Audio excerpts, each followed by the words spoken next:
5, 10, 15 years from now, I think that crypto and blockchain technology will be as ubiquitous as the internet. Basically, you take care of those tokens. We actually never touch your tokens. We just help you move your tokens with public smart contracts that you're using. I want you to succeed. You want me to succeed. What exciting can happen? Hi, everyone.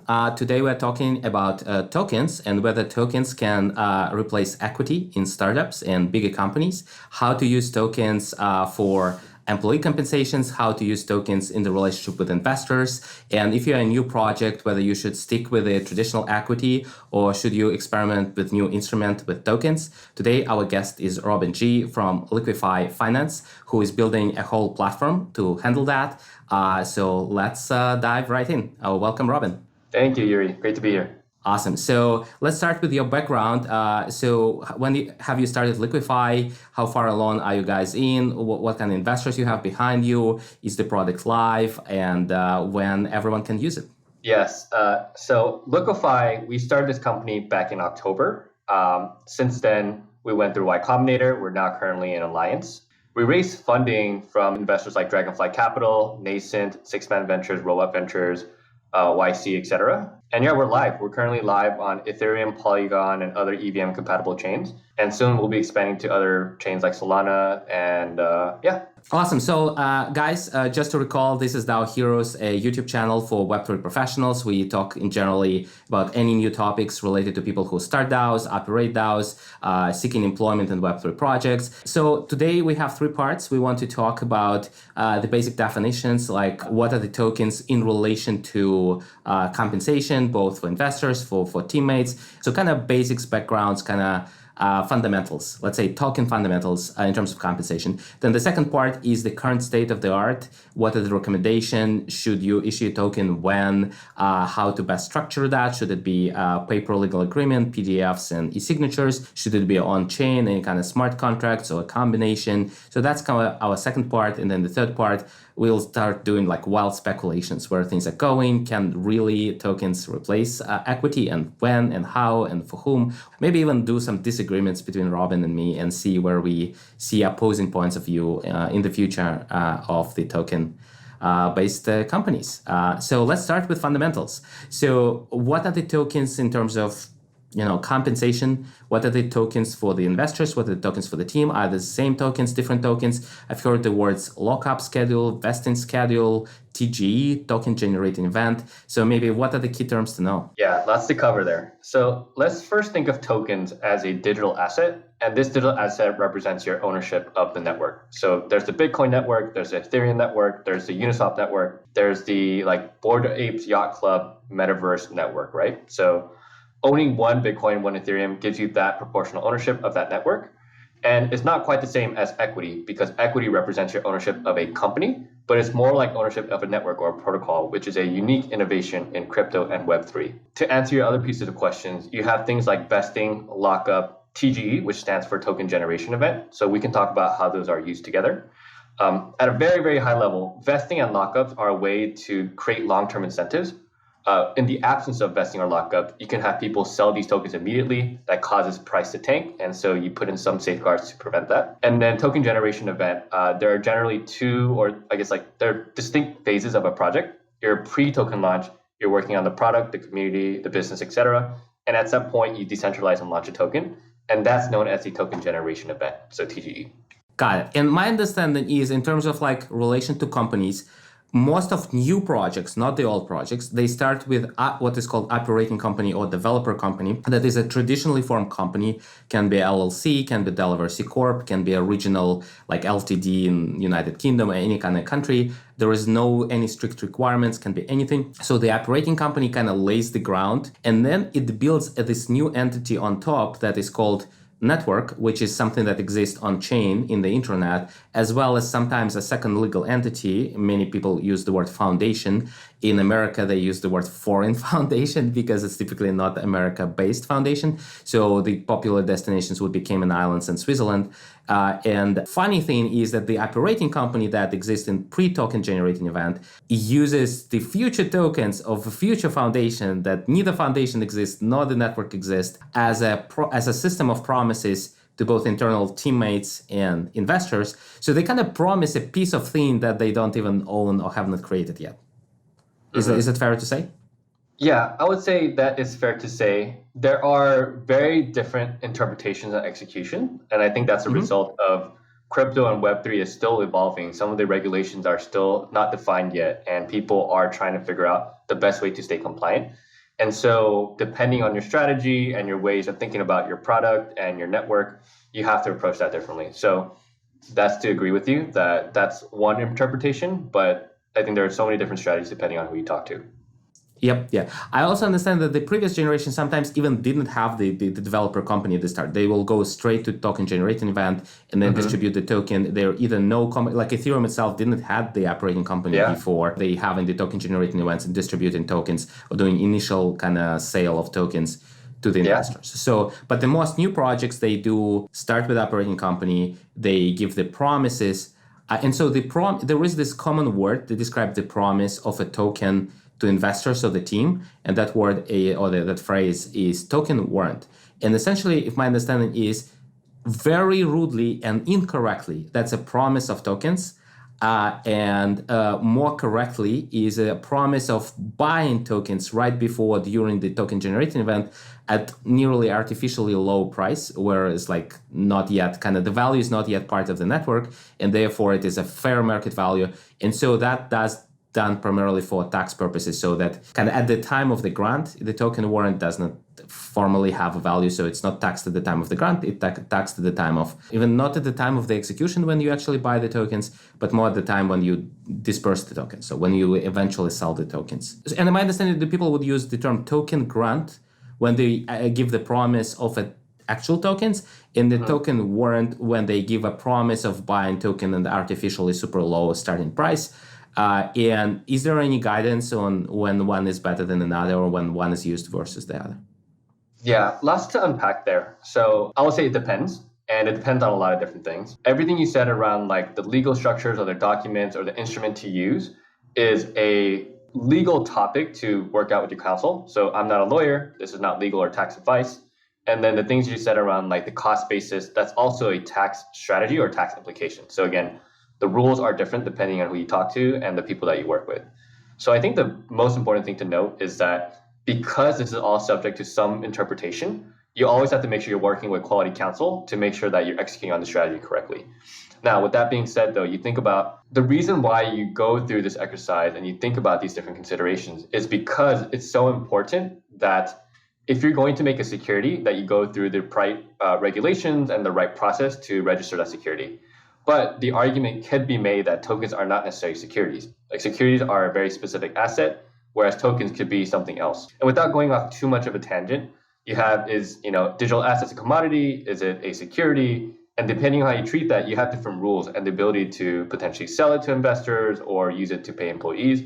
So again, these are all strategies that you have to keep in mind when you think about launching a token or having a token. You mentioned a couple of things around like when the value is low. Like, yes, I think the token warrant, and again, not a lawyer here, but the way that it's structured is that it's a promise for token, it's the right to buy a token, not the obligation, but the right to buy a token if and when they exist. It doesn't mean that they will exist, but if it does happen to exist, it protects investors and employees because let's assume you have the equity as part of the company, but you also want to be a part of the network. And so it's just a great way to align everyone's incentives.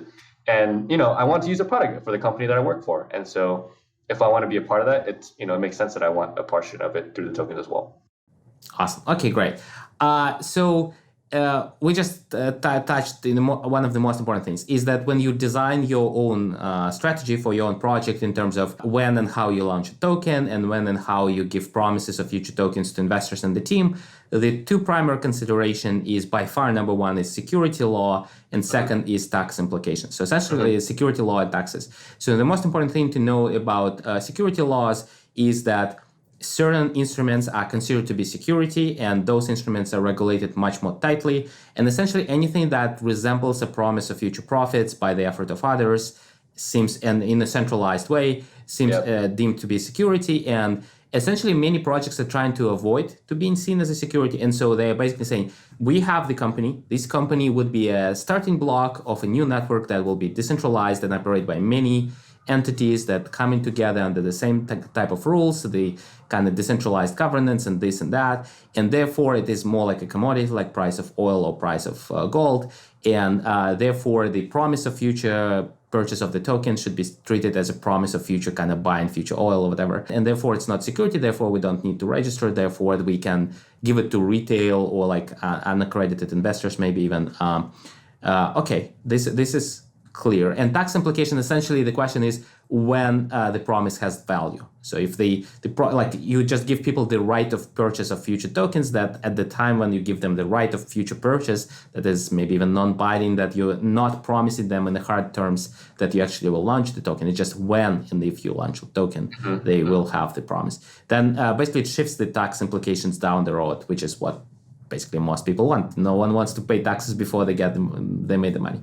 Yeah. Sorry, just to add on really quickly, there are strategies around this too, right? So I think depending on how you interpret the law, like there could be, oh, hey, can I prepay tax the token warrants with the 83B and things like that? Again, talk with your lawyer, tax advisor, to see if that's applicable.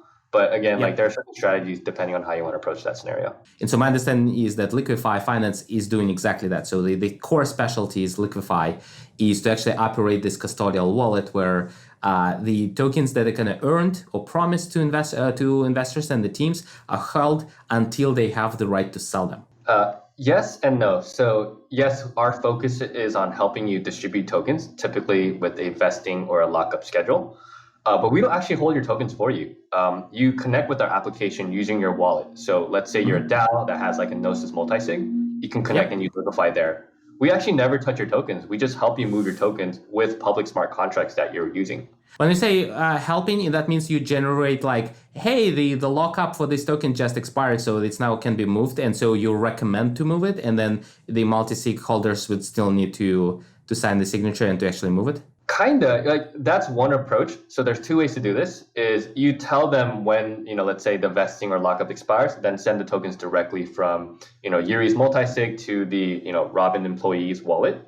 The other approach is actually using a smart contract that handles all the logic. So the smart contract knows, hey, Yuri has a 1-year lockup, has a monthly vesting linear, and that's 1,000 tokens. So I'll give, Yuri every month X amount of tokens and using the smart contract to automate that. And do you guys primarily focus on the manual or automated? What most of your current customers, both? Most of our customers are on chain. Certain people want to use the wallet-to-wallet method, but it really depends on your needs. Awesome. Wonderful. All right. So now let's talk a little bit about like the individual choices of creators. So first of all, whom do you recommend to be a token-based project? So let's say I'm starting a project, I can do just the operating company, never do a network, never do a token, never do a non-security kind of token type of thing. So who would benefit from tokens and what are the key benefits? I have a biased perspective. I think that tokens can be beneficial to many business models, provided that you create the token economy in the right way and the business model in the right way, where the token incentives make sense. What I'm not saying is that everybody should use a token because it's the cool buzzword for today. There are many projects that use a token and end up not making sense, and people buy it and sell it, and just the project ends up failing. So the prerequisite, regardless of token or not, is to make sure you're tackling a big market, have a great product, have a great community, and those are all the ingredients you need to have even before you start thinking about a token. That being said, what are the benefits of tokens? And for me, I think it comes down to like, why do we believe in Web3? Like, why do we think Web3 is such a great innovation? I think you think about decentralization and the ability to create trustless ways of operating and not censoring people. 2, it's about like eliminating some of the fees that the middleman typically extract. So let's take banking, for example. Do you need a bank when you can have direct interaction between a lender and a borrower? And so again, you think about the benefits that tokens can provide, and those are some of the key ones that stand out to me. Got it. Okay, so essentially, if you target large market, you have a strong community, you have high quality team, and you follow the philosophy of Web3, then those are good kind of points to engage in token strategy. And you start with like, okay, when to start the token, and then some months or sometimes years before the token generating launch, you can start issue those kind of token-based promises both to the team and to investors. Yeah, but again, everything here is case by case and specific. Certain business models need tokens to work, right? So certain, like Uniswap, for example, you don't need a Uni token to use Uniswap, but they still provide a great service. Other ones, I'm trying to think, like Chainlink, for example, right? You actually need the link tokens. And so in those cases, you might think about your business model and your technology and your go-to-market differently, depending on, again, your specific scenario. Awesome, wonderful. Okay, so what are the key kind of instruments to engage? So you also already mentioned that one thing is just to get a lawyer, either internally, externally. So maybe a quick advice there. So hire a lawyer in-house, engage outside lawyer, engage individual lawyer or a lawyer from a firm, big famous firm, new firm that is just crypto specialized, case by case. Like if a friend comes to you and say, Robin, like I need advice, how to find and select a lawyer, what do you tell them?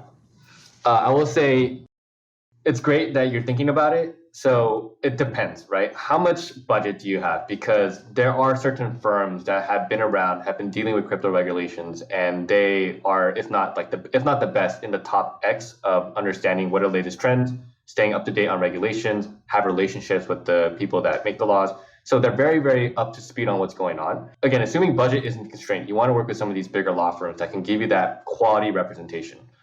What you don't want to do is, because you're sort of like trying to penny pinch or you're trying to like really, really like not waste money on it, it's well worth it to make sure that you're executing your token strategy the right way and to make sure that you're being compliant.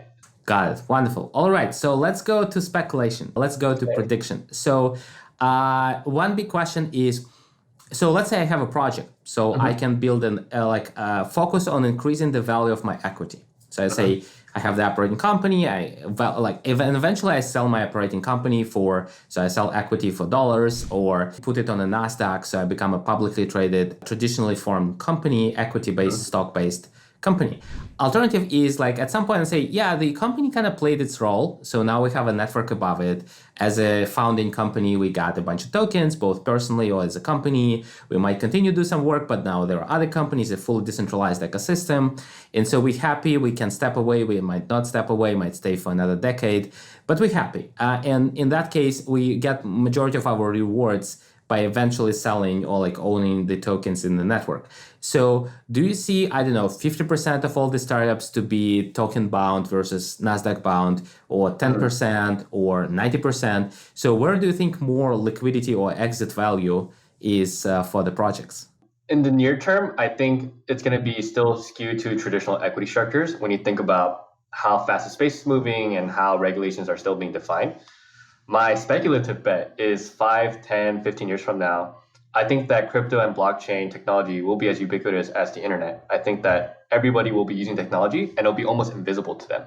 And the reason for that is I think about the concept of ownership and how digital assets and digital ownership technologies are going to become significantly improved and going to be a lot more expansive than what it is today. And so for me, when I think about traditional equity structures and what you can do, buy it, sell it, sometimes vote, versus what you can do with tokens, which is buy it, stake it, lend against it, borrow against it, use it in other smart contracts. It's programmable. And so canvas of what you can do is so much more richer. So it's like comparing, like a TI-89 calculator versus like a modern iPhone. And it's just so much more capabilities. And so I can't predict what that's going to be, but I think it's going to be a lot more dynamic, richer, interactive, and smarter. So that world, I think it's going to become a superior way to think about incentive alignment and ownership. Yeah, you pitched it so well that I start thinking that maybe the stock-based company get jealous. And if they get jealous, would they wrap their stock equity into tokens and convert their, stocks to tokens? Or would they start a DAO on the side, Google DAO or something? And so do you see them moving to that space? They're going to use Super DAO to start their DAO. That's one way. For sure. But no, I think if you're trying to mirror traditional equity and then make that tokens one-to-one, that's when you need to run into the whole security question, right? But they already registered as a security. Yeah, that's true.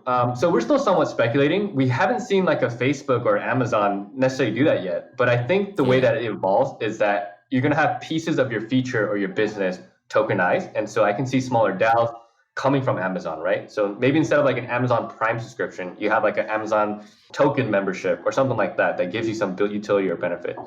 Very, very speculative, but I think that's the way that it comes out. And I think that as we experiment more with how to use tokens properly and how to design models or, business models or go-to-markets that leverage tokens, then we'll start to see more and more companies use it. Awesome. Okay. So what do you think would be like the next breakthrough for Web3, or maybe specifically legal breakthrough, or like what needs to become easier? Like, for example, every startup employee getting token-based compensation, or I don't know, Y Combinator completely turned into tokens. So like every new YC-backed company is now a token-based company by default. Like anything, like what exciting can happen? I think, again, we're sort of still in the speculative guessing realm. I don't know if everybody will start to use tokens right away. I think that it has to make sense when you're really building a protocol or a network. And like, for example, Amazon itself, as it is today, isn't really a protocol or network, right? They're a business that provides great services. I think to get to that point, it's going to be a lot more bottoms up than these drastic changes. I can see certain accelerators, not Y Combinator specifically, start to experiment with token models, but the audience tends to be very crypto native. So again, near term, I don't see it as much. You'll see smaller experiments, but longer term, who knows, right? I think when tokens become the norm, where it becomes a default way to think about ownership in something, right? Not just protocols and networks, that's when you'll see a lot of the innovation start to happen. Let's talk one other crazy concept that I've started hearing about, but haven't seen like that to be fully taken off, but I feel it's like getting closer to that, which is called treasury swaps. And the idea is kind of two startups cross-investing in each other. Like they're both poor, they both have nothing. And like I come to Rob and say, how about I give you some of SuperDAO non-existing future tokens, and you give me your super non-existing Liquefy tokens. And I have no idea what the exchange rate should be. But theoretically, why not? What's your opinion on that? Is it good practice? Does it make any sense? Do you see others interested in that topic? Have anyone raised the issue with you as well? No, I mean, there's already precedent. Like a lot of these big DeFi protocols are doing token swaps. And I think it's great because it's all about incentive alignment. Like I have skin in the game with you, you have skin in the game with me. We both want to succeed together. And I think that's what makes Web3 so amazing, which is you distribute these units of value, right? Tokens that it's align everybody's incentives together. It's not like a zero-sum game where, hey, the user will suffer at the expense of the company. Right? We will all win together, and it forces us to think about win-win situations. And so I think tokens are so valuable in that way, and I think token swaps are a great way to facilitate that type of relationship and interaction. Yeah, maybe a quick, very specific question. Let's say we have like internal valuation of how much our token's worth. Do you think it makes sense for two projects like yours and mine to swap tokens valued, I don't know, at $1, $1,000, $1 million, $10,000? Like, what's the sweet spot? Like, how big should be the package that we should swap? I totally case by case. Like one, there is no precedent, right? This is all still very much experimental, so I can't even tell you like my answer is right. But two, I think it depends. If you think about it almost as like, if I am giving some portion of our valuable tokens away, I should get something valuable in return. And so you want to bet on the project that you think will be most successful.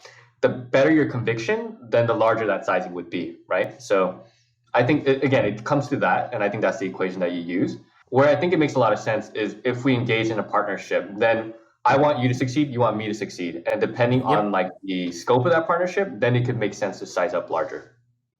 Got it. Okay, you start with a tiny swap and then you scale it up. Awesome. So this was a great episode. We discussed the basic terms like token warrants, token grants, the network as something that's separate from operating a developer company.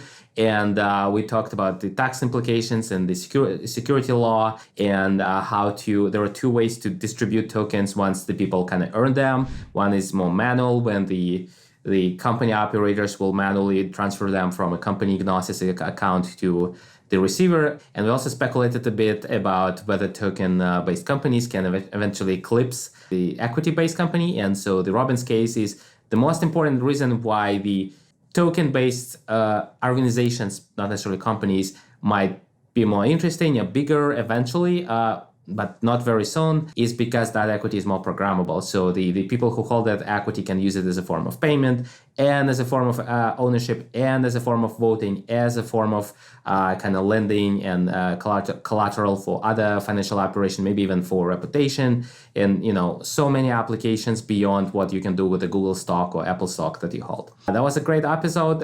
Definitely recommend to check it. Not for everyone who starts a company, for everyone who has employees and need to explain them.